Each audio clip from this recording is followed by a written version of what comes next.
और ट्रंप ने एक बार फिर ईरान से बातचीत का दावा किया है, जिसे ईरान ने फिर खारिज कर दिया है। ईरान ने कहा कि ट्रंप की धमकियों की वजह से हार्मूज पर डील अटकी।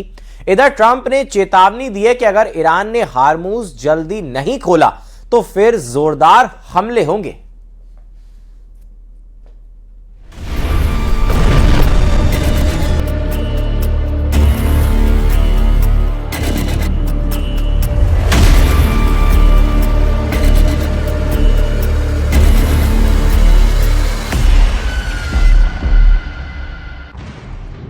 मिनट में 7 धमाके। ईरान अमेरिका की जंग में दुबई क्यों जल रहा है? यूएई के जेबल अली एयरपोर्ट पर 20 मिनट में 7 धमाके हुए। ये दावा सबसे पहले ईरान की सरकार ने किया, लेकिन हमले की जिम्मेदारी किसी ने नहीं ली। ये वो जगह है जहां 1000 से ज्यादा विदेशी कंपनियों के दफ्तर और गोदाम है। ये वो जगह है जहां से संयुक्त अरब अमीरात की अर्थव्यवस्था की बैटरी चलती है। सवाल है कि हार्मूज पर अमेरिका और ईरान की बातचीत के बीच दुबई को किसने दहलाया? शक ईरान पर है, शक यमन पर है, शक किसी और ताकत पर भी है जो इस युद्ध को जारी रखना चाहती है। जिस जेबल अली एयरपोर्ट पर धमाका हुआ वो सेंट्रल पोर्ट से 35 किलोमीटर दूर है, जो यूएई का सबसे बड़ा लॉजिस्टिक्स और औद्योगिक केंद्र माना जाता है। जेबल अली एयरपोर्ट और जेबल अली फ्री जोन में 150 से ज्यादा देशों की 11,000 से अधिक कंपनियां काम करती हैं। इधर दुबई धमाकों से जल गया तो उधर हार्मूज और लाल सागर में जहाजों का ट्रैफिक घट गया।